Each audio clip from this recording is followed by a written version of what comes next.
There was a moment in the PS2 era when video games stopped just being games and started to feel like movies. It wasn't only about graphics or cutscenes. It was about direction, storytelling, pacing, and emotional weight. These were games that made you forget you were holding controller because every camera angle, every music cue, and every line of dialogue pulled you into something bigger. Long before cinematic games became the industry standard, the PlayStation 2 was already telling stories with the same ambition as Hollywood. These didn't just play like films, they felt like them. If you end up liking the content, please subscribe for more, and I'd appreciate it if you give it a thumbs up and tell me what you think down below. Love to hear it. If there's one PS2 game that truly captured the soul of cinema, it's Metal Gear Solid 3 Snake Eater. Hideo Kojima's masterpiece wasn't just a stealth game. It was a full-blown espionage epic, complete with character arcs, symbolism, and direction straight out of a Cold War spy thriller. Every frame feels deliberate, like it's been composed through a lens rather than a camera. The opening credits, complete with a Bond-style theme song and sweeping camera pans, instantly set the tone. This wasn't just about sneaking through jungles. It was about living a movie. Set during the height of Cold War tension, you play as Naked Snake on a mission deep in Soviet territory. But the story quickly becomes about more than politics. It's about identity, loyalty, and the painful cost of duty. Kojima uses gameplay as narrative expression. When you crawl through the mud, disguise yourself with camo, or hunt animals to survive, the game isn't padding time. It's immersing you in the world of a soldier left completely alone. And when those long, quiet stretches are broken by tense encounters or emotional cutscenes, it hits with the rhythm and weight of a perfectly edited film. Each boss fight is a miniature movie in itself. The end's week-long sniper duel is patient and poetic, while the boss's final showdown, bathed in white flowers, is one of gaming's most cinematic moments ever designed. The score swells like an orchestra underscoring heartbreak, and the camera framing sells every emotional beat without needing to say a word. It's film-level direction achieved through interaction. Of course, Kojima's love for long monologues and intricate politics means Snake Eater can feel slow or self-indulgent to some players. But that's also part of its character. Like a great spy drama, it takes its time to earn your investment. By the time the credits roll, you're not just watching a soldier complete a mission. You've lived through his transformation into a legend. You call that? Long before modern Bond games chased realism, 007 Everything or Nothing gave players something better. A full-fledged Bond movie you could actually play. It was the rare licensed game that didn't adapt an existing film, but created an entirely new one, complete with Hollywood stars, cinematic set pieces, and a script that felt ripped from the big screen. Pierce Brosnan lent his likeness and voice, joined by Judi Dench, John Cleese, and even Willem Dafoe as the villain. The result was unmistakably Bond, slick, stylish, and bursting with personality. From its opening credits sequence to its globe-trotting missions, Everything or Nothing nails the cinematic pacing of a spy thriller. The game moves like a movie, cutting between high-octane car chases, stealth infiltrations, and explosive shootouts. The third-person camera gives every moment a directed feel, panning dramatically as you dodge gunfire or glide down zip lines. The cinematic framing during missions makes even small skirmishes feel like orchestrated set pieces, complete with dramatic music cues that swell at just the right time. What sets it apart from other PS2 action games is how it handles tone. It captures both the glamour and danger of being Bond, switching effortlessly between suave one-liners and large-scale destruction. One mission might have you in a tuxedo sneaking through a party. The next, you're in a tank tearing through city streets. It's that commitment to style over simulation that makes it cinematic gold. Sure, its age shows now. Some animations are stiff, aiming can be awkward, and the linear structure leaves little room for exploration. But those flaws barely matter because the presentation carries it. The soundtrack pulses with Bond energy, the camera never wastes a shot, and the dialogue delivers that perfect mix of charm and camp. Everything or Nothing capture the rhythm, spectacle, and confidence of a big-budget film and turn it into pure playable cinema. Few games on the PS2 captured cinematic spectacle quite like God of War. From its opening moments aboard a burning ship to the final clash with Ares, every scene feels like it's been directed with the confidence of a Hollywood blockbuster. The fixed camera angles, often sweeping across colossal statues, raging seas, or crumbling temples, don't just show the action. They frame it, like every shot is designed for a movie screen. The game's orchestral score pounds in rhythm with Kratos' rage, while the voice acting and cutscene transitions make every moment feel big, brutal, and purposeful. It's not just mythology, it's myth through the lens of cinematic storytelling. Kratos himself became one of gaming's most compelling antiheroes because of how the game told his story. His rage, guilt, and desperation weren't hidden behind gameplay. They were the gameplay. Each QTE kill, each boss battle, felt like a piece of his tragedy unfolding in real time. The camera never cuts, never flinches. It stays close, forcing you to live through every act of vengeance and violence. The result is something rare for its time. A PS2 game that didn't just aim to entertain, but to make you feel the weight of a god's fury. What made it so cinematic wasn't only its cutscenes, but its pacing. The rise and fall of tension. The contrast between quiet exploration and explosive set pieces. It all followed the rhythm of a perfectly structured film. Every level flows with the logic of a movie script, not just game design. Still, its cinematic strengths come with trade-offs. The linear path and fixed cameras, while beautifully directed, limit player freedom. Combat, though satisfying, repeats its patterns, and Kratos' relentless anger can sometimes flatten his character's nuance. Yet, despite that, the game stands as proof that spectacle and story can coexist.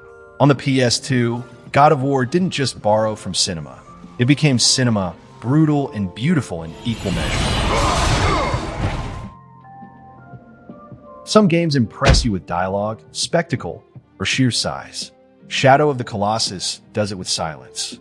It speaks through light, distance, and atmosphere, telling a story that feels more like a dream than a film. You play as a lone figure on horseback in a vast, desolate land, driven by a single purpose: to resurrect a girl by defeating 16 towering colossi. There are no side quests, no crowds, no chatter. Just you, your horse, and a world that feels both sacred and cursed. It's haunting, lonely, and cinematic in the most unconventional sense. Every encounter with a colossus is framed like a perfectly orchestrated set piece. The music rises and falls like a score composed for tragedy, not triumph.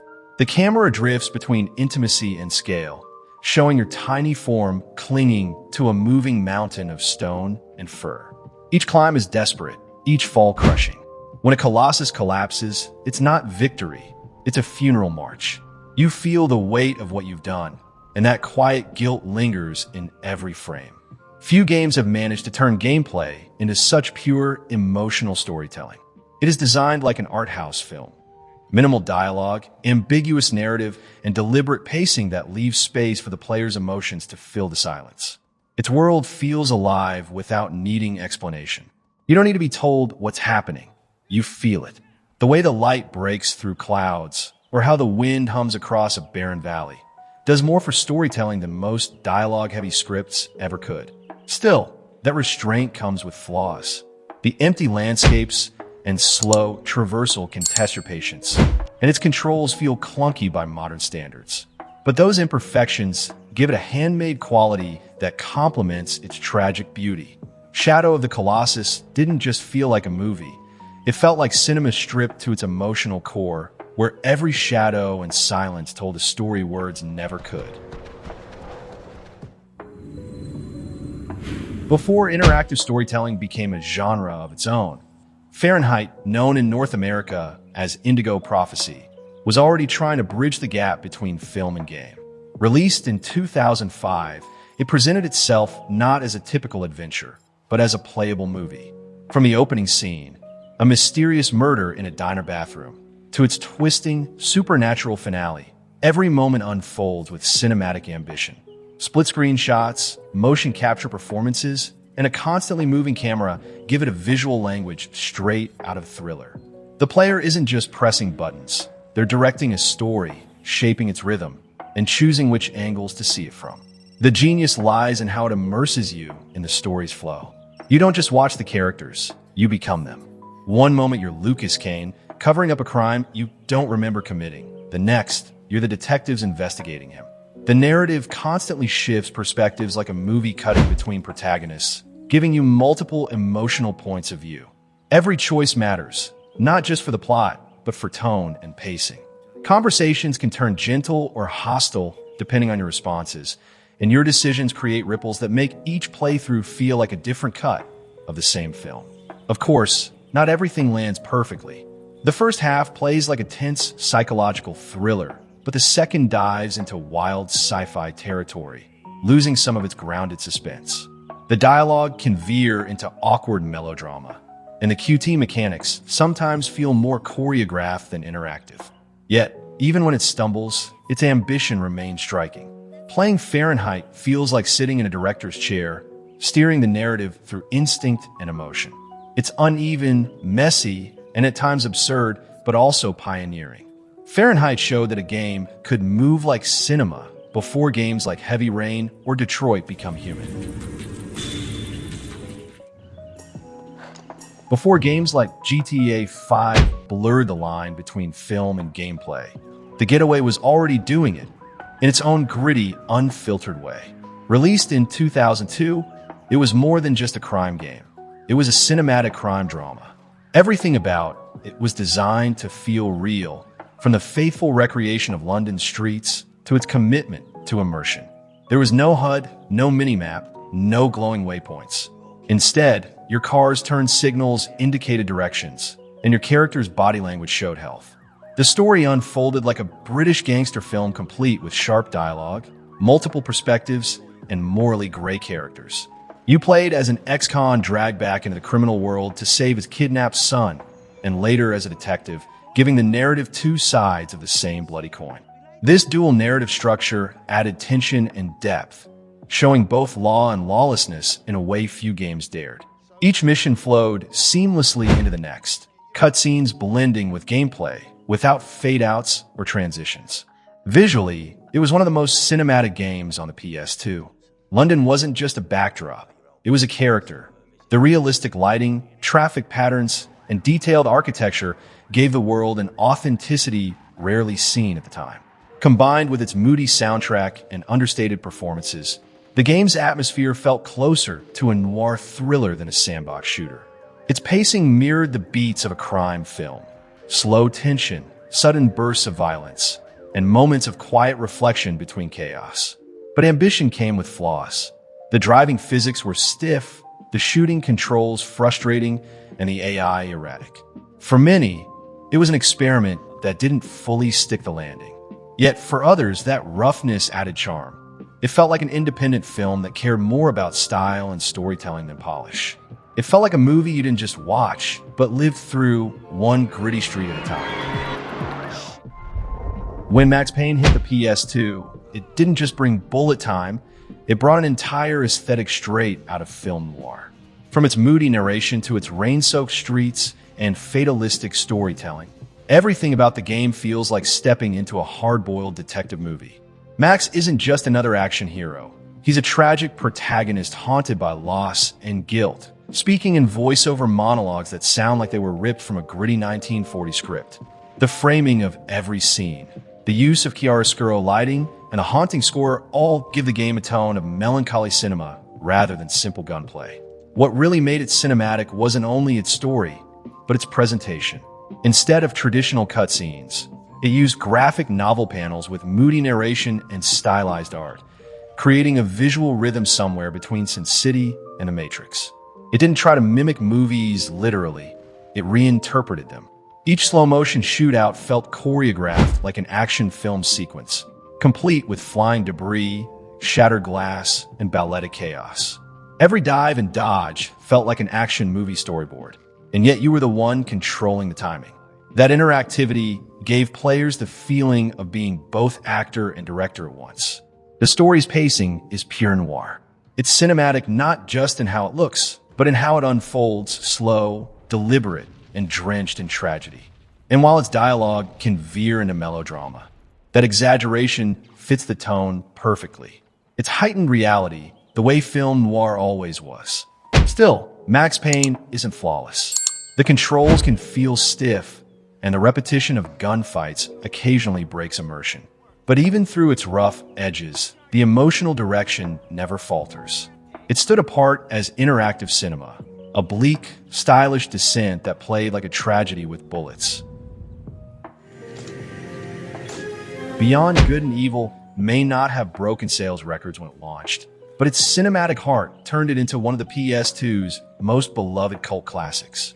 At a glance, it's an adventure game about photography and conspiracy.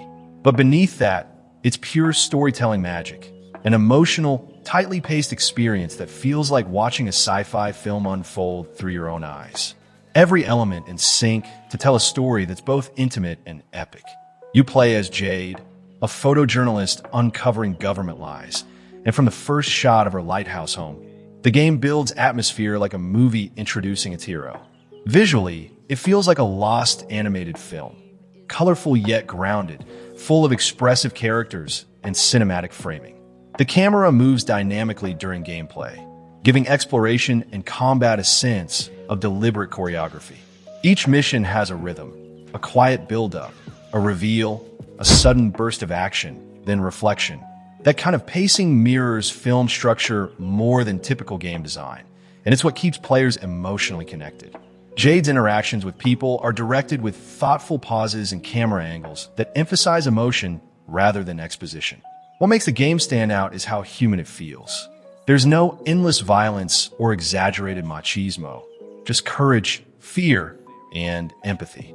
Its story about truth versus propaganda feels surprisingly relevant even now, and its use of photography as a weapon of truth gives it a cinematic symbolism rarely seen in games of its time. The soundtrack, blending soft piano with sweeping orchestral flourishes, ties everything together like a film score designed to make you feel rather than react. If there's a flaw, it's that the adventure ends too soon. The story hints at grander worlds and unfinished arcs, and combat can occasionally feel basic. But those limitations don't erase its charm. They make it feel personal, crafted with care rather than spectacle. Minimalist, quiet, and deeply emotional, Ico is the kind of game that doesn't just feel cinematic, it feels poetic. It abandons dialogue-heavy storytelling and instead builds its narrative through atmosphere, composition, and silence. From a moment Ico awakens in that vast, sunlit castle, the player is drawn into a space that feels more like a living film set than a level. The lighting is soft and natural, dust floats through the air, and the distant hum of wind replaces a traditional score.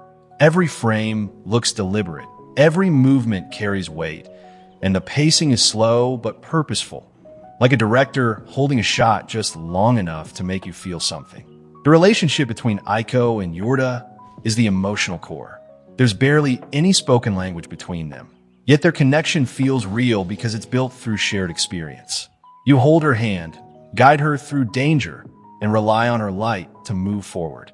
Those small actions create more intimacy than hours of dialogue ever could. It's cinema through empathy, visual storytelling that trusts the player to feel rather than be told. The camera follows from a distance, never cutting abruptly, making the castle's enormity feel overwhelming and the characters small but determined. What makes it so special is its restraint. It refuses spectacle, choosing subtlety instead. There's no bombastic soundtrack, no cutscene overload, just a consistent emotional rhythm that builds through exploration and isolation. The castle itself becomes a metaphor, beautiful yet imprisoning, echoing with loss. When light filters through windows or shadows stretch across stone floors, the game achieves something few films manage. It makes emptiness emotional. That same minimalism is also what divides players. Its slow pacing and cryptic storytelling can feel alienating to those expecting constant action or clarity. But for those who surrender to its rhythm, it becomes transcendent. Resident Evil 4 feels like a high-budget Hollywood thriller, loud, relentless, and perfectly paced. When it launched in 2005, it didn't just redefine survival horror, it redefined cinematic action in games altogether. The over-the-shoulder camera, dynamic cutscenes, and pulse-pounding direction turned every encounter into an interactive film sequence. The village intro, with Leon barricading houses as hordes close in, still feels like one of the most perfectly shot openings in gaming. Every zoom, every camera shake, every music cue is designed for tension and spectacle, and it never lets up. Unlike many action games of its era, it understood cinematic rhythm. Quiet exploration builds suspense, then sudden chaos erupts in bursts of violence. Each boss fight feels staged like a blockbuster moment, intense, dramatic, and memorable. Whether it's the lake monster battle or the knife duel with Krauser, the choreography mirrors Hollywood action cinema. The QT-driven cutscenes keep you physically engaged, blurring the line between viewer and participant. Leon's stoic one-liners and exaggerated villains add a campy charm reminiscent of classic horror flicks. The tone walks a tightrope between tension and absurdity, balancing genuine fear with pulpy entertainment. That self-awareness gives the game its cinematic edge. It knows exactly what kind of movie it's playing, and it commits completely. The environments, from gloomy villages to gothic castles, are crafted like movie sets, full of atmosphere. The camera framing, enemy placement, and even lighting direction all contribute to the visual storytelling.